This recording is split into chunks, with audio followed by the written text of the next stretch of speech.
제가 말씀 봉독하겠습니다. 사독의 아들 아히마아스가 이르되 청하건대 내가 빨리 왕에게 가서 여호와께서 왕의 원수 갚아주신 소식을 전하게 하소서. 요압이 그에게 이르되 너는 오늘 소식을 전하는 자가 되지 말고 다른 날에 전할 것이니라. 왕의 아들이 죽었나니 네가 오늘 소식을 전하지 못하리라 하고, 요압이 구스 사람에게 이르되 네가 가서 본 것을 왕께 아뢰라 하며 구스 사람이 요압에게 절하고 다름질하여 가니, 사독의 아들 아히마아스가 다시 요압에게 이르되 청하건대 아무쪼록 내가 또한 구스 사람의 뒤를 따라 달려가게 하소서 하니, 요압이 이르되 내 아들아 너는 왜 달려가려 하느냐? 이 소식으로 말미암아서는 너는 상을 받지 못하리라 하되 그가 한사코 달려가겠노라 하는지라.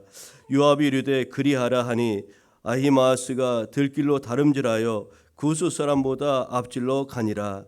때에 다윗이 두 문 사이에 앉아 있더라. 파수꾼이 성문 위층에 올라서 가서 눈을 들어 보니 어떤 사람이 홀로 달려오는지라.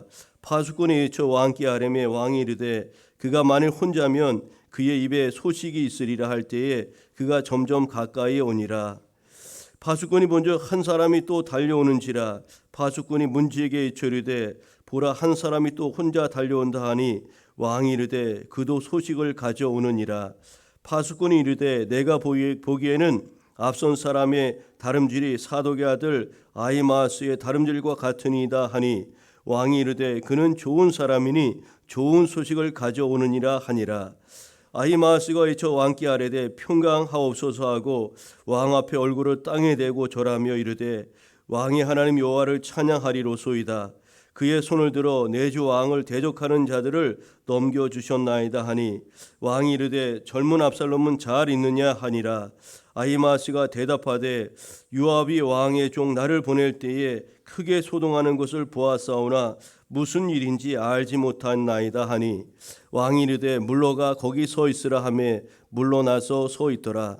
구스 사람이 이르러 말하되 내 주 왕께 아랠 소식이 있나이다.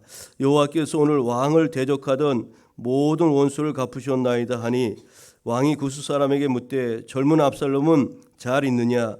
구스 사람이 대답하되 내 주 왕의 원수와 일어나서 왕을 대적하는 자들은 다 그 청년과 같이 되기를 원하나이다 하니, 왕의 마음이 심히 아파 문 위층으로 올라가서 우니라.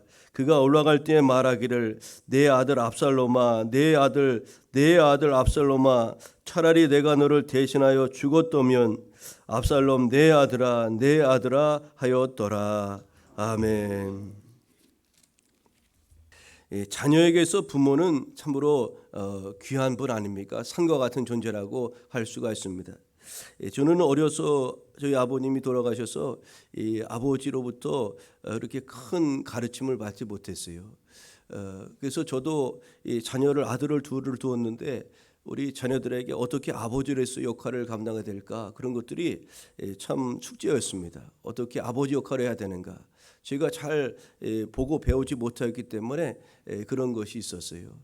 다만 저는 이제 일찍부터 교회 믿음 생활하였고 교회 공동체 안에 있었기 때문에 교회 어른들로부터 또 선배들로부터 어떻게 어른들을 섬기고 또 어떻게 삶을 가꿔야 되는지를 믿음 안에서 갖고 온 것이 저의 인생에서 참으로 다행이라고 그렇게 생각합니다. 어쨌든 자녀에게 있어서 이 부모는 그렇게 귀한 존재예요. 산과 같은 존재인데 저는 그런 생각이 들었어요. 부모는 그냥 자녀들 곁에만 있어도 되는 거다. 그냥 나무처럼 가만히 있기만 해도 그 자녀에게 큰 힘이 되는 것 아닌가, 그런 생각이 많이 들었습니다. 이 자녀에게 부모는 산과 같은 존재인데 아들에게 있어 아버지도 마찬가지라 할 수 있습니다. 아버지는 아들이 사회로 나가는 그런 통로가 되기도 하고 또 안내자가 되기도 합니다. 그런데 어떤 단계에 이르면 그 방해자가 될 수도 있습니다. 아버지 그늘 아래 존재하는 한 아들은 영원한 추종자에 머물러야 하고 자신만의 세계를 가질 수가 없기 때문에 그렇습니다. 따라서 아버지를 극복하고 넘어서야 하는 때가 반드시 있어야 하는 것입니다. 경제적으로나 사회적으로 독립 또는 자립을 해야 됩니다. 근데 여러분 요즘 많은 젊은이들이 이 경제적 또 개인적 독립과 자립을 하지 않는 그런 젊은이들이 의외로 많이 있다는 겁니다. 40, 50이 다 돼서도 독립하지 않고 이제 간 가정에 계속 머물러 살아가는 이들이 요즘 상당히 계속 늘어나고 있는 추세라고 하죠. 여러분, 아버지를 넘어서지 않고 자신의 세계를 구축하지 못하면 계속해서 의존적인 삶을 살아갈 수밖에 없는 것입니다. 사춘기 시절 아버지에 대한 반항도 어찌 보면 일종의 아버지를 극복하려는 그런 행동이라고 할 수가 있을 것입니다. 독립과 자립을 위해서 모든 이들에게는 아주 보편적인 갈등이 존재하는 거죠. 다 이렇게 갈등의 그 과정을 통해서 그걸 넘어서려고 하고 또 독립하려고 하는 그 과정 속에 갈등이라는 요소가 존재한다는 말씀이죠. 인류의 역사는 아버지를 뛰어넘어서려는 아들의 갈등으로 인해서 이렇게 발전하여 왔다고 볼 수가 있는데요. 아버지를 넘어서려는 갈등이 없으면 역사는 퇴보하거나 정치할 수밖에 없는 것입니다. 그런데 아들이 생각해야 될 것이 있습니다. 아버지를 극복하는 과정에서 아버지의 마음을 우리가 조금이나마 이해해 헤아려야 한다는 것입니다. 오늘 어버이 주일인데요. 어버이 주일이라 하는 말이 어버이 주일이라서 드리는 말씀이 아니라 이 자식이 부모를 공경해야 한다는 말씀은 참으로 진리 중에 진리라고 할 수가 있습니다. 기독교인으로서 이 말씀은 자녀인 우리에게 주시는 하나님의 당부가 아니라 하나님의 명령입니다. 내 부모를 공경하라. 내 부모를 공경하라. 이렇게 하나님께서 저와 여러분에게 말씀하셨습니다. 문제는 무엇이 문제냐면은 우리가 어떻게 그 부모를 공경할 것인가 하는 거에 그 답을 찾는 것이라고 할 수가 있습니다. 단순히 부모님을 즐겁게 해드리고 용돈을 더 드리는 그 차원을 넘어서는 새로운 부모 공경의 길이 오늘 이 시대를 살아가는 저와 여러분에게는 필요하다 하겠습니다. 오늘 본문의 말씀이 다윗과 그의 아들에 관한 이야기인데요. 다윗과 그의 아들 압살롬의 관계를 통해서 드러난 부모의 사랑을 깨닫고 부모 공경의 세계를 우리가 한번 찾아보고자 합니다. 오늘 첫 번째로 이 아버지와 아들 간의 갈등이 있었다는 것을 알 수가 있습니다. 다윗은요, 그 헤브론에서 그 아들을 낳았고요. 헤브론에서 남유다의 왕이 되었잖아요. 그리고 이제 예루살렘에서 남북 이스라엘의 남유다 북이스라엘의 통합 왕국의 이제 왕이 됩니다. 그래서 이 헤브론에서 남유다 왕국의 헤브론에서 6명의 아내로부터 7명의 자녀를 둡니다. 남북 통일 왕이 되어 예루살렘에서 바세바 외에 또 다른 여인들로부터 10명이 넘는 자녀들을 이제 낳게 됩니다. 그러니까 다윗에게는 그 자녀들이 상당히 많이 있었다는 거죠. 오늘 본문은 다윗이 아히노임이라는 여인으로부터 낳은 아들 암논과 또 마아가라는 그런 여인으로부터 낳은 압살롬과 다말 그의 누이 동생 다말 사이에서 일어난 그런 일로 말미암아 야기된 그 사건이 이 말씀의 배경입니다. 다윗과 압살롬의 갈등은 암논이라는 이복형이 자신의 친동생 압살롬의 친여동생인 다말을 성폭행한 그 사건으로부터 시작이 됩니다. 이복형인 암논은 다말을 연모해서 강제로 그 압살롬의 여동생을 이제 범합니다. 이를 알게 된 압살롬은 격분하여 누이를 위해서 보복을 결심하고 이제 때를 기다리다가 마침내 다윗의 첫 번째 아들인 이복형인 암논을 이제 죽입니다. 그리고는 아버지를 피해 요단강 건너 어머니 고향인 구슬 땅으로 이제 도망쳐서 3년 동안 망명가의 그런 생활을 이제 압살롬이 그렇게 하는 것입니다. 그런데 도망간 아들 압살롬을 보고 싶어하는 다윗 왕의 마음을 눈치챈 요압 장군이 이제 중재로 말미암아 압살롬은 다시 3년 만에 예루살렘으로 돌아오게 되는 겁니다. 그러나 다윗은 압살롬을 돌아오게 하였지만 그를 완전하게 용서하고 마음으로부터 받아준 것은 아니었습니다. 마음으로 감정적으로 용서하지 못하고 있었던 거죠. 다윗은 압살롬이 보고 싶어서 예루살렘으로 오게는 하였지만 다윗 마음 한켠에는 여전히 그를 향한 미움이 존재하였고 압살롬 보기를 그렇게 거부하였던 것입니다. 마음의 상처는 아버지 다윗에게만 있었던 것이 아니었죠. 압살롬도 나름대로 아픔이 있었습니다. 아버지를 아버지라 부르지 못하는 홍길동전, 우리 홍길동처럼 그렇게 그에게는 아픔이 있었던 것이요. 또 압살롬은 살아있으나 죽은 것과 진비 없는 그런 삶을 예루살렘에서 살 수밖에 없었던 겁니다. 그는 인격적으로 아버지의 완전한 용서를 받고 아들로서 받아들여지기를 원하였지만 다윗은 압살롬에게 마음을 열어주지 않았습니다. 그에게는 아버지 다윗이 필요했지만 다윗은 자신의 사랑을 압살롬에게 그렇게 주지 않았던 거죠. 다윗은 압살롬에게 모질게 되었고 아버지와 아들의 갈등은 해결되지 않고 계속해서 깊어져만 갔던 것입니다. 아버지 다윗과 관계가 깊어질 것이라는 희망을 포기한 아들 압살롬은 이내 아버지를 뛰어넘고자 하는 방법을 찾기 시작했는데요. 그 방법이 참으로 바른 방법은 아니었습니다. 아버지를 극복하지 않고서는 자신의 인생에 의미가 없다고 그렇게 압살롬은 여겼던 것이죠. 그래서 그가 택한 방법이 있었는데 아버지를 제거하기로 마음을 그렇게 먹었습니다. 아버지가 자신을 받아주지 않았으니 이번에는 그런 아버지를 쫓아낼 계획을 그의 아들인 압살롬이 아버지를 향해서 그런 계획을, 모진 계획을 세운 것입니다. 그는 암논이 자신의 누이 다말을 강간한 것을 부당하게 여겼습니다. 그런데 아버지는, 그의 아버지 다윗은 그런 이 압살롬을 칭찬하거나 격려해 주기는커녕 오히려 이제 분노하였고, 또 거기서 더 억울한 것은 무엇이었냐면 잘못을 범한 암논, 그의 이복형인 암논을 징계하지 않는 그런 아버지의 태도를 보면서 너무나 분노할 수밖에 없었던 겁니다. 압살롬은 복수의 계획을 차근차근 그렇게 한 가지 한 가지 세워갔습니다. 백성들의 민심이 자신에게 향하도록 그렇게 하였습니다. 백성들의 마음을 얻기 위해서 그는 백성들의 고충에 귀를 기울인 일을 무려 4년 동안 꾸준히 실시했습니다. 어떤 어려움이 있습니까? 무슨 고충이 있습니까? 아주 어쨌든 압살롬은 이러니 저러니 해도 다윗 왕의 아들 아니었습니까? 그는 왕자였고 어쨌든 그 왕의 예비 후보자 아니었습니까? 백성들의 그 귀를, 여론을, 민심을 이렇게 듣고자 하였던 거죠.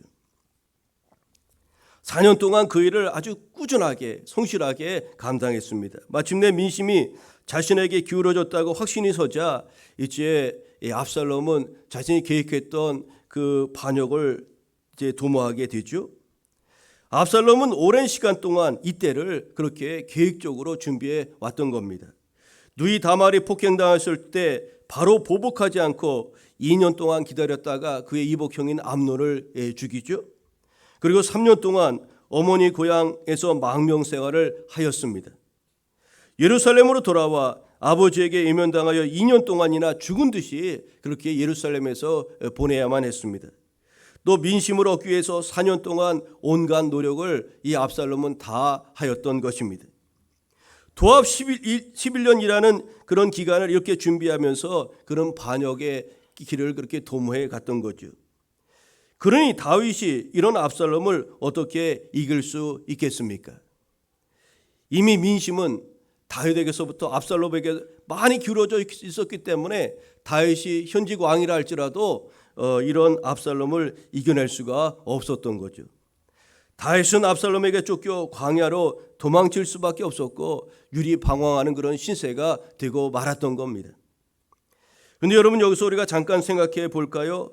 과연 압살롬이 그의 아버지 다윗에게 이렇게밖에 할 수가 없었을까요?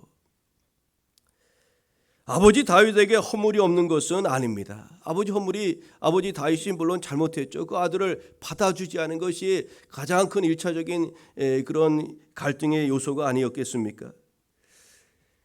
자신의 허물, 즉 우리아의 아내 밧세바를 범한 사건 때문에 암논이 다말을 강간했을 때 그를 징계하지도 못하였습니다. 이 다윗에게는 이 과거에 아픔이 있었어요. 자신이 밧세바를 범한 그 동일한 범죄가 있었기 때문에 자신의 아들이 그 누이 동생을 범한 이것을 아주 징계할 수가 없었던 겁니다. 만약에 그것을 했다면 아버지는 뭐 잘했습니까? 이렇게 치고 나오면 도대체 할 말이 없었던 거죠. 아니, 할 수가 없었던 겁니다. 열왕기 사무엘하 13장 21절 22절을 보면 다윗의 분노는 하였지만 암논의 일을 징계하지 않았음을 우리가 알 수가 있습니다. 자신이 바세바를 범한 이 전례가 있기 때문에 동일한 범죄 사건에 대해서 왕이라 할지라도 아버지라 할지라도 그것에 대해서 책망할 수가 없었던 것이죠. 다윗은 아버지로서의 도덕적 권위를 완전히 잃어버렸습니다. 여러분, 그렇다고 해서 아들이 아버지를 이렇게 반역하는 것이 정당화될 수 있는 것일까요? 한편으로는 이해가 되면서도 한편으로는 이해하기 어려운 것이 바로 이 압살롬과 다윗의 갈등이라고 할 수가 있습니다. 압살롬은 아버지 다윗의 민원과 소송을 해결하는 그런 장면을 보면서 그는 정치를 배운 사람입니다. 사람의 마음을 얻는 방법도 아버지의 그런 그늘 아래서 아버지의 모습을 보면서 그렇게 터득한 것 아닙니까? 정치적인 참모를 얻는 방법도 아버지로부터 배우게 되었고, 아버지의 1급 참모였던 아히도벨을 자신의 참모로 그렇게 해서 만들기도 하였습니다. 그는 외모도 아름다웠다고 성경은 증언하고 있는데 특별히 머릿결이 아름다웠다고 그렇게 성경은 증거하고 있죠. 이런 좋은 조건을 바탕으로 다음 세대를 이어갈 지도자가 될 준비를 잘 하였더라면 얼마나 좋았을까요? 그래서 아버지보다 더 좋은 지도자가 되는 것, 또한 아버지가 범했던 도덕적인 실수를 자신은 범하지 않는 것, 이것이 아버지를 극복하는 길이요 복수하는 최고의 방법이지 않았을까요? 암논이 죽은 이후 이렇게 자신을 만들어가고 있었다면 아버지 다윗은 압살롬을 자신의 뒤를 이을 왕으로 그렇게 삼았을지도 모릅니다. 그는 자신의 능력, 자신의 수완과 지혜에 대한 과신 때문에 원수 갚는 것을 하나님께 맡기지 못하고 친히 누이의 원수를 갚았고 반역을 통해 아버지를 극복하려고 그렇게 하였던 것입니다. 다윗을 비롯한 이 땅의 모든 아버지들은 허물이 많은 존재입니다. 다윗처럼 이 땅의 아버지들도 부모 세대들도 허물이 많이 있는 겁니다. 우리가 어렸을 때는 아버지가 부모님이 산과 같이 보이는 겁니다. 전혀 허물이 없고 완전한 존재로 보이지만 우리가 성장하여 장성하고 어른이 되면 아버지의 허물, 부모님의 허물이 보인다는 거죠. 자녀가 성장할수록 아버지의 허물과 약점이 보이기 시작하는 겁니다. 아들은 이런 아버지들을 극복해야 됩니다. 그러나 아들이 아버지의 허물과 약점을 조롱하고 비웃으면서 모욕을 가하거나 아버지의 자존심을 무너뜨려서 자신의 세계를 만들려고 한다면 이것은 그릇된 방법이 아닐 수가 없는 것이죠. 반면에 자식이 성장하였음에도 불구하고 여전히 아버지가 거대한 산으로 그렇게 있어서도 안 된다는 거죠. 그런 산으로 아이들에게, 자녀들에게 보여서도 안 된다는 겁니다. 자녀는 아버지의 산을 넘어야 성장할 수가 있고 또 독립할 수가 있기 때문에 그렇습니다. 그러나 아버지의 허물과 약점을 자세히 살피고 자신은 그런 잘못을 범하지 않는 것이야말로 아버지를 극복하는 가장 좋은 방법일 것입니다. 아버지보다 더 좋은 인격과 성품, 신앙을 갖추는 것이 더 좋은 방법으로 아버지를 넘어서는 길이 아니겠습니까? 오늘 다윗과 그의 아들 압살롬은 이런 갈등이 있었는데 우리도 살아가면서 부모와 자녀 간에 보이지 않는 그런 갈등, 또 드러난 표면적인 갈등들이 많이 있는데 그런 갈등들을 우리가 어떻게 믿음 안에서 지혜롭게 갈등을 극복하며 나아가야 될 것인지 오늘 다윗과 압살롬의 이 삶의 과정을 통해서 우리는 깊이 묵상해 보아야 할 것입니다. 오늘 본문에서 아버지의 뜨거운 사랑을 확인할 수가 있는데요. 압살롬에게 쫓겨 도망다니던 다윗이 압살롬을 이제 압박하기 시작하였고 마침내 전세가 역전되었습니다. 요단강 동쪽에서 내전이 일어나 양쪽 군대가 접전을 펼쳤고 다윗은 그동안 묵혀두었던 전투 실력을 다시 발휘하였습니다. 여러분, 이 다윗이 얼마나 용맹스러운 장군이었습니까? 초대 사울왕 때 사울은 천천히요 다윗은 만만히를 할 정도로 다윗은 아주 유명한 그런 장수였지 않았습니까? 그가 가는 곳곳마다 물론 하나님이 다윗과 함께 하셨기 때문임에 틀림이 없지만 가는 전쟁터마다 하나님이 함께 하셔서 승전가를 부렸던 위대한 그런 전사요, 그런 장군 아니었습니까? 그래서 그의 아들 압살롬의 그 반역군을 이제 다시금 이제 전세가 역전돼서 그들을 이제 무찌르는 과정이 된 것이죠. 이제 다윗의 손에 압살롬의 목숨이 달리게 된 것입니다. 그때 전쟁터에 출전하는 부하들에게 다윗은 아주 특별한 당부를 그의 신하들에게, 부하들에게 부탁을 합니다. 5절 말씀에 이런 말씀이 있어요. 왕이 요압과 아비새와 이때에게 명령하여 이르되 나를 위하여 젊은 압살롬을 너그러이 대우하라 하니 왕이 압살롬을 위하여 모든 군대 지휘관에게 명령할 때에 백성들이 다 들으니라. 백성들이 다 듣는 앞에서 그 군대 지휘장관 요압, 아비새 이때 아주 유명한 용장들 아닙니까? 이 사람들에게 젊은 압살롬을 너그럽게 대우해달라고 특별한 그런 부탁을 아버지 다윗은 그 부하들에게 요청하죠. 치밀하게 11년 동안 준비하여 반역을 할 정도의 지략가였던 압살롬이었지만 아버지의 눈에는 여전히 어린 아들에 불과하였던 것입니다. 부하들에게 어린아이와 같은 자신의 아들의 장례를 간곡하게 이렇게 부탁하였던 것이죠. 이것은 명령이라기보다 다윗 왕의 부하들에게 대한 간절한 당부라고 할 수가 있습니다. 사실 암논을 죽이고 떠났던 망명지 구술에서 돌아왔을 때 아버지 다윗이 압살롬을 예면하였던 것은 아들에 대한 사랑이 남다르게 컸기 때문입니다. 아들에 대한 아버지 다윗의 사랑이 뜨거웠기에 그에 대한 실망과 미움도 비례해서 클 수밖에 없었던 거죠. 여러분, 자식들은 이런 부모의 마음, 아버지의 마음을 헤아리지 못하는 경우가 많이 있습니다. 이제 아버지 다윗의 가슴속 깊은 곳에 숨겨두었던 뜨거운 사랑이 처음으로 이제 드러나게 됩니다. 다윗은 시므이의 저주도, 충신 아히도벨의 배신도 자신의 잘못 때문에 내리는 하나님의 징벌이라고 그렇게 인정했습니다. 이번에도 자식을 책망하지 않고 오로지 자신의 허물 때문에 이와 같은 반역이 일어났고 이런 가족 간에 또 국가 안에 이런 어려움이 있는 것은 모든 자신의 허물 때문이었다고 그렇게 보았던 거죠. 이렇게 다윗이 압살롬을 선대할 것을 부탁하였지만 요압 장군은 압살롬을 죽이고 말았습니다. 아름다운 머리털이, 그가 자랑스럽게 여겼던 이 머리털이 그의 죽음의 원인이 되었던 것이죠. 그가 몹시 뽐내던 머리채가 전쟁에서 달아나다가 그만 나뭇가지에 그 머리채가 걸리고 말았습니다. 노새는 계속 달렸고 그는 나뭇가지에 대롱대롱 매달릴 수밖에 없었던 겁니다. 요압은 다윗의 부탁을 단지 감상에 젖어 나온 명령으로 가볍게 여기고 지체하지 않고 그 머리채가 나뭇가지에 매달려 있는 그런 압살롬을 향해서 달려가 요압은 그를 찔렀습니다. 요압의 무기를 들고 다니던 10명의 부하들도 한꺼번에 달려들어 압살롬을 무차별하게 그 자리에서 그는 죽고 말았던 겁니다. 오늘 우리가 읽은 본문의 내용은 이 전쟁에서 승리한 내용을 이제 다윗 왕에게 보고하는 그런 이제 파수꾼에 대한 이야기입니다. 두 사람의 파수꾼이 달려와서 다윗 왕에게 이 소식을 전하는 겁니다. 근데 첫 번째 파수꾼에게 그것을 전하려고 했을 때 제사장의 아들이었던 그 사람이 그것을 전하려고 했을 때 아히마스가 전하려고 했을 때 요압 장군은 그것을 하지 못하게 하죠. 그것은 다윗 왕의 마음을 아프게 하는 것이라는 거예요. 그걸 신중하게 해야 된다. 그렇게 해서 그걸 하지 못하게 하는데, 그래서 구스 사람을 보내고 두 번째 파수꾼을 보내어 그 소식을 전해었을 때 다윗식으로 말미암아 큰 아픔을 이제 표하는 것을 우리가 볼 수가 있습니다.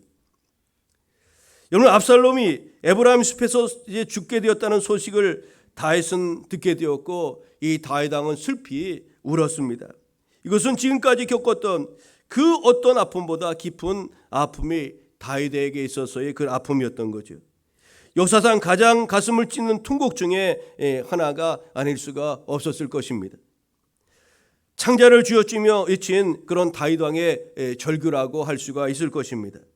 자신이 죽는 것보다 더 아픈 그런 슬픔이었던 것이지요. 그래서 33절은 이렇게 다윗 왕의 울부짖음이 오늘 성경에 기록되어 우리 가운데 증거되고 있습니다. 왕의 마음이 심히 아파 문 위층으로 올라가서 우니라. 그가 올라갈 때에 말하기를 내 아들 압살롬아, 내 아들 압살롬아, 차라리 내가 너를 대신하여 죽었다면 압살롬 내 아들아 하였더라. 자신을 배반하고 칼끝을 향하였던 아들의 죽음에 슬퍼하는 아버지 다윗의 절규와 통곡입니다. 이것이 아버지의 사랑입니다. 우리 아버지의 사랑인 것입니다. 우리 부모님의 사랑이라고 할 수가 있을 것입니다. 자식을 향한 아버지의 사랑은 왕이나 일개 촌부나 다를 바가 전혀 없는 겁니다. 이것은 짐승도 마찬가지죠. 우리 동물의 세계도 보면 강아지가 있는데 강아지 한 마리를 잃어도 그 어미개가 얼마나 슬퍼하고 애통해합니까? 울부짖는 다윗은 왕이 아니라 아버지의 모습으로 그렇게 지금 울부짖는 것 아닙니까? 이런 다윗의 사랑은 인류를 향한 하나님의 사랑이기도 한 것입니다. 하나님을 떠나 죄악 가운데 살고 있는 인류를 포기하지 않고 오히려 자신의 독생자 예수님을 우리 가운데 보내시는 그 사랑, 그것이 바로 우리를 향한 아버지 하나님의 사랑이라고 할 수가 있는 것이죠.